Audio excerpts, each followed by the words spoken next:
I'm sorry about what happened on the return. I control only what I can. Que va. It's not your fault. ¿Cómo está la esposa? Está bien. Tenemos 2 hijos, 6 y 8 años. ¿En Juárez? No, Monterrey. Mejor. Muy tranquilo. Sí.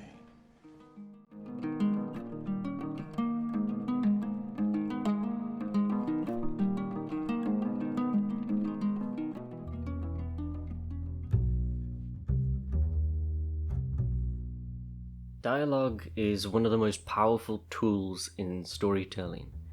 It reveals character, builds tension, and makes your world feel alive. But before you start worrying about making your dialogue sound great, you have to worry about making it sound natural. Too often people approach their stories thinking, I need this dialogue to sound incredible, unbelievable, and that's exactly what they do. They create dialogue that doesn't feel natural, it feels cliche and forced, and the characters are hardly relatable when they don't even sound right. Dialogue is something I pride myself on when it comes to my writing. There are many aspects of my writing style which I feel that can be improved upon, but dialogue in itself I always approach with a sense of caution, but also a lot of fun. I have a lot of fun writing natural dialogue because natural dialogue appeals to me. I like characters who are honest or characters who are up to something. I like the dialogue to not only sell the story, but feel comfortable and natural to me as well. And I'll go through many techniques to make sure it is. I want to make sure it sounds right, it reads right, and it conveys what I want to convey in my story. And one of the questions I often get asked by my students is, how does one write natural dialogue? How do we get them invested without sounding ridiculous? I decided that there are 2 parts to this problem, and the very first one is the setup of your dialogue. Before we get even into exactly which words to use and what people normally say, I want to talk about the setup of a dialogue, because knowing what your characters are and how they communicate and how to present a situation where dialogue should be used, that's the foundation of good dialogue.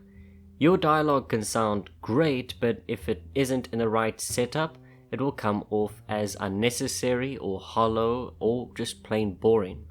So that's what this video is about. I'm going to be talking about how you should set up your dialogue, what your characters are like typically.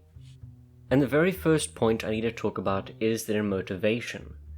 Every character has motivations. They all want something, but their willingness to communicate, well, that differs. Let me break it down simply that there are characters which are ready to communicate and know how to communicate. There are characters which aren't ready to communicate. First of all, if 2 characters are both ready and willing to communicate all the information, then the dialogue is often short-lived. There isn't too much to add to it. These are those small moment dialogues where one character updates the other so everybody gets on the same page and the story continues. There isn't much I can say about that other than it's dialogue that just goes down perfectly and thus shouldn't be stretched out too long.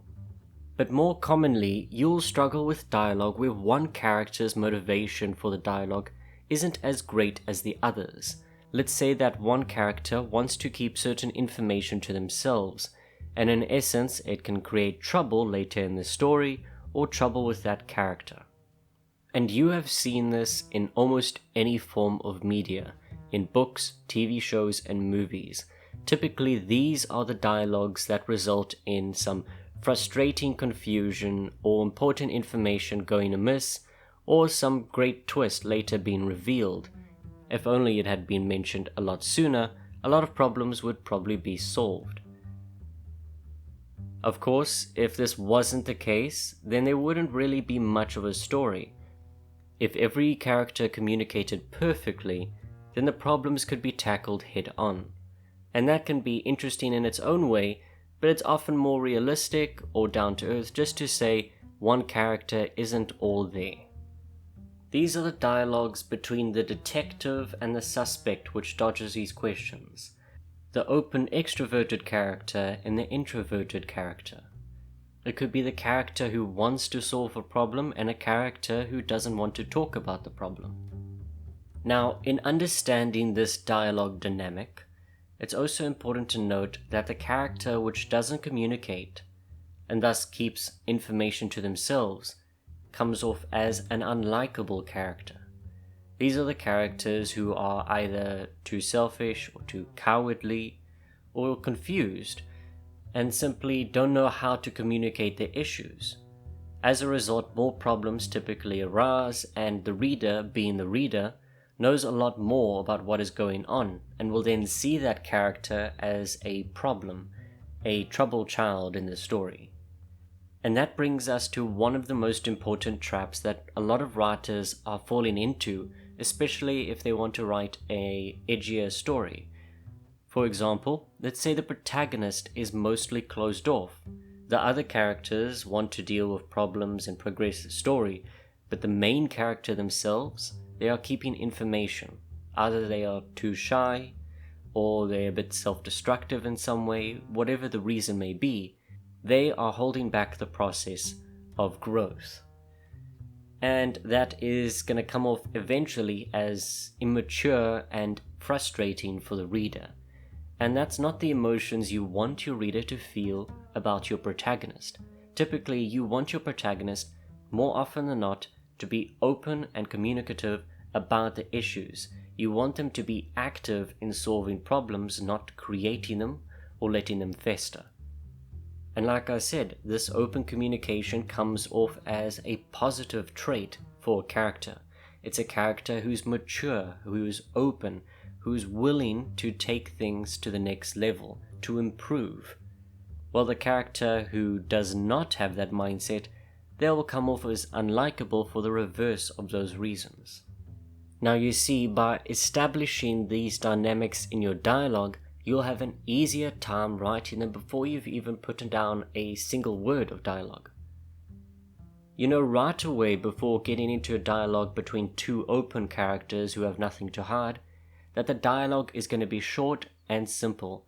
It gives you the opportunity to focus on something more important. Perhaps you want to write something witty, perhaps show a bit of personality in a character. You don't have to spend too much time on what's being said and how it affects the story. You can focus on some simpler but more enjoyable aspects of dialogue, and that is personality. And I know you're probably wondering, what is the dialogue like between two closed-off characters? Well, usually it's a waiting game for one character to slip up and start being open. Two closed-off characters will never get anything done. These are the ones who run away from meaningful fights. These are the ones who avoid conflict, and as a result, what they have to say is very little in their dialogue until one of them chooses to be open. I like to think of it also metaphorically as a conversation between two spies. They are both working for different agencies, and what they're communicating really doesn't matter. But it is the subtleties and perhaps the chance of a slip of a little bit of information that really matters in that dialogue. Try not to write too many dialogues where both of them are closed off.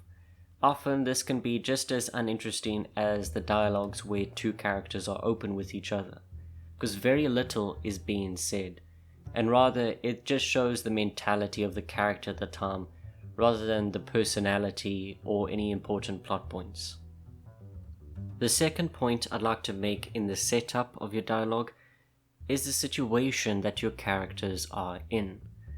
Now you've considered their motivations and whether they're open or closed off, but also consider the situation, whether it is time sensitive, whether it really matters to the other characters.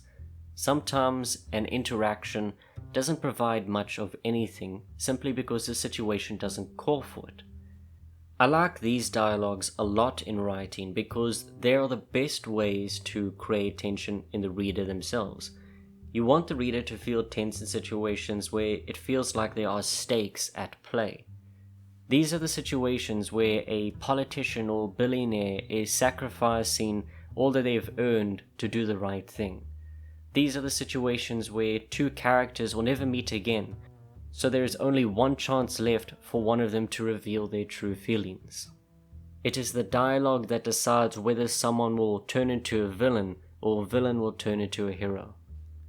And once more, this is very simple. I've discussed two aspects in this video: the type of character dynamic there is and the situation they're in, and it gives you a great idea already of how a dialogue should go without you even having to consider what words are being said just yet. And hopefully the simplified concept of all of this is what I got across in this video. Don't overcomplicate your dialogue by trying to create something that is incredible without considering the foundation of your dialogue. Now, in my next video, which will come out next week, I'll be talking about the specific words characters use, what is realistic for a person to say in any given situation, what are some traps you need to avoid that are often used in your dialogue. And be sure to subscribe so that way you get a notification of when that video is up.